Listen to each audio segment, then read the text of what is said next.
এবং এই তরুণে কি বলেছিল, কমিউনিস্টরা যদি দেশ দখল করে, ক্ষমতা দখল করে, 100 বছর পরে ইসলাম প্রতিষ্ঠিত হবে।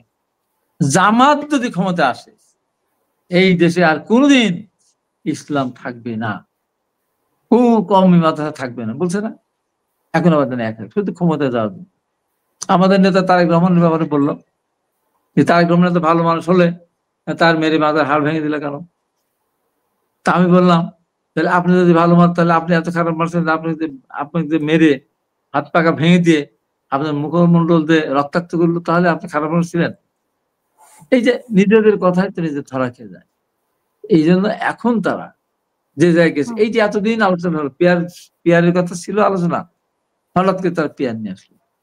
এই যে এক এক সময় তার কারণে তারা ক্ষমতায় আসে, অনেক করছে।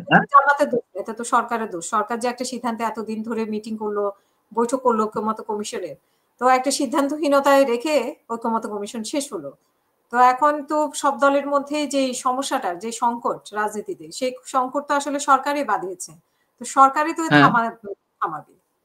সরকার, আমি তো এটাই বলেছি যে এইটা যদি আমাদেরকে সিদ্ধান্ত নিজে টাকা ফেরত দেন, রাষ্ট্র সরকার থেকে আমাদের ট্যাক্সের টাকা নিয়ে আপনারা খেয়েছেন মজার খাবার, টাকা ফেরত দিবেন? হ্যাঁ, আজকে বলেন যে আপনার সিদ্ধান্ত নেন। এই যে মানে যে কাণ্ডগুলি এখন চলতেছে, আমরা একজন দেশের সাধারণ মানুষ হয়ে, সচেতন মানুষ হয়ে এটা কোনোভাবে মেনে নেওয়া উচিত না, এবং বাংলাদেশের মানুষের সোচ্চার হওয়া উচিত। যে দেশের জন্য যাদের কোনো অবদান নাই, তারা দেশটাকে আবার সে বিশৃঙ্খল অবস্থায় ফেলে দিতে চাচ্ছে। দেশের মানুষ যখন স্বাধীনতা চেয়েছিল, যেখানে দেশের মানুষ রণাঙ্গনে যুদ্ধ করতেছে, দেশের ভিতরে অকাতরে জীবন দিচ্ছে, বাড়িঘর জ্বালিয়ে পুড়িয়ে জনপদ সরকার করতেছে, তখন আওয়ামী লীগের যে সমস্ত এমপিরা পালিয়ে গিয়েছিল, সেই জায়গায় পদ শূন্য হয়েছিল, সেই এমপি পদ শূন্য হয়েছিল।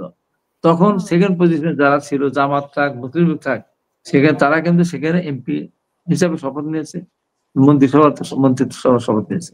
তারা এই দেশ শাসন করবে কেন? কারণ কি? আর তার কথা মতো সরকারকে চলতে হবে।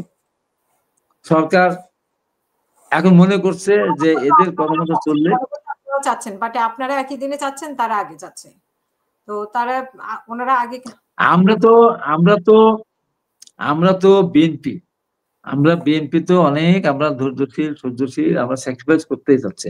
আমি যদি ঐক্যমত কমিশনে থাকতাম আর আমার দল যদি আমাকে লাগাম টেনে না ধরতো, আমি তো রাজি হতাম না গণভোটে। গণভোটে একটা বিষয়ের উপরে হয়, হ্যাঁ বা না। আপনাদের এখানে 48টা বিষয় আছে, 44টা বিষয় আলোচনা করলেন, আমার 20টা ব্যাপারে নোট অফ ডিসেন্ট দেওয়া আছে। তাহলে আমি যদি এটা না বলে দিই, তাহলে আমার বিবেকের সাথে প্রতারণা করলাম না? আমি নোট অফ ডিসেন্ট দিয়ে রেখেছি, আমি সেটার ব্যাপারে আমি হ্যাঁ করে দিয়ে আসলাম, তাহলে প্রতারণা। আবার 20টা বিষয় আমি না করেছি, সেখানে আবার নোট অফ ডিসেন্ট দিলাম, তো সেখানে যদি আমি না করে দিই, আমি নাটা হ্যাঁ বাড়লাম, হাঁটা না বাড়লাম, তাহলে আমার তো এতগুলি প্রশ্ন আবার থাকলো, তাহলে আমি নিজের বিবেকের সাথে প্রতারণা করলাম না? এখন আপনার হলো গণভোট কি আসছে, জুলাই সনদ আপনি মানেন কি মানেন না, পাশ করে চান কি চান না, আপনি বলেন হ্যাঁ বা না। এই তো আমার এই জনগণ বোঝে? আমি তো নিজেই সময়ের অভাবে এই যে 48 পয়েন্ট কি আছে, আমি তো নিজেই জানি, আমার শিকার করতে অসুবিধা নেই, আমি সময়টা পাই না, মানুষের ফোনে কথা বলতে বলতে পড়ার সময় আমার হয় না। আমি যতটুকু আমার নিজস্ব এর মধ্যে দিয়ে আমি চেষ্টা করি, যখন এক সুযোগ পাই দেখার চেষ্টা করি, আন্তরিকভাবে দেখার আমার সুযোগ পাই, জনগণ কি বুঝবে? আমার নোট অফ ডিসেন্ট আমি দিয়ে রাখলাম, কোনটার ব্যাপার দিলাম, কোনটা জনতা তো কিছুই জানে না। এই গেল প্রথম কথা। দ্বিতীয়ত কথা আপনাকে আমি বলছি যে যদি নির্বাচন, গণভোট, জাতীয় সংসদ নির্বাচন আগে আলাদাভাবে হয়, সেই নির্বাচনে খুব কম ভোট কাস্ট হবে। কারুর খেয়ে কাজ নেই যে আমি যেটা বুঝলাম না, শুনলাম না, সেই ভোটে হ্যাঁ বা না দিতে যাব, এত গরজ কারো পড়বে না। একটা জাতীয় সংসদ নির্বাচন করতে গেলে প্রায় 3000 কোটি টাকা খরচ হয়। এই নির্বাচনে তাই তো হবে, একই জিনিস তো, এই থাকবে, এই থাকবে, এই ভোটার সব থাকবে, শুধু ব্যালট পেপার কয়টা কম বেশি হবে, তার জন্য হয়তো কিছু টাকা, কয়েকশো কোটি টাকা কম লাগবে। সুবিধা কি তাহলে আমি বলি অসুবিধাটাকে বলে নি, তাহলে এইটা যদি হয়, কেউ যাবে না ভোট দিতে, তার উপরে প্রায় 2,500 কোটি টাকা খরচ হবে। এবং সেই গণভোটে এখন তাহলে বলে দেন যে এত পার্সেন্ট ভোট না পেলে গণভোট বাতিল, 51% ভোট অত হতে হবে। এখন ভোট কাস্ট হলো 10%।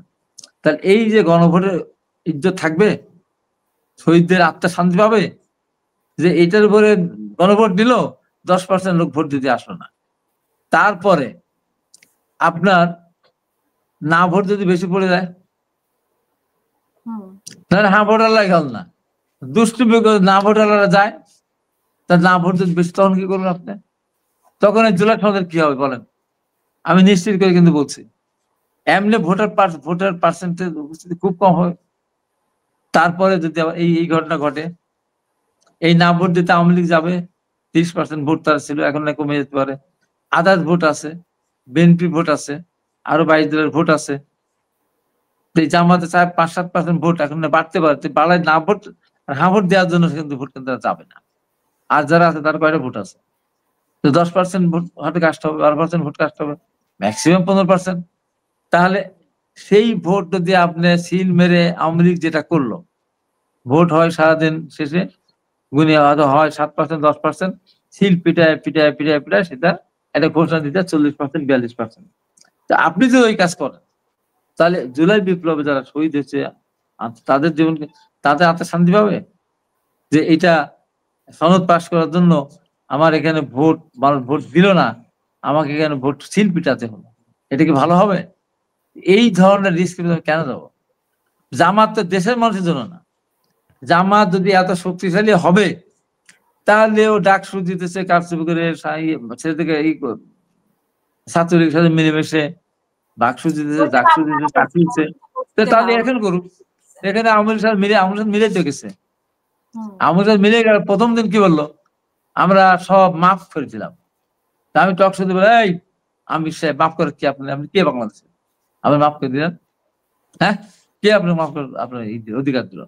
পরের দিন গিয়ে বলতেছে আমাদের উপরে যারা অত্যাচার করেছে, আমাদের নেতাদেরকে যারা কষ্ট দিয়েছে, আমাদের নেতাদের কষ্ট দেওয়া আলাদা, আমরা মাফ করে দিলাম, সারা জাতির জন্য না। চিন্তা করো, এরা এখন আওয়ামী লীগের বাড়ি বাড়ি গিয়ে বলে কোনো সমস্যা নেই, কোনো সমস্যা নাই, আপনারা বাড়ি থাকেন, পুলিশ আসলে আমরা দেব আওয়ামী লীগের ভোট পাওয়ার জন্য। আমার খুব কাছের মানুষ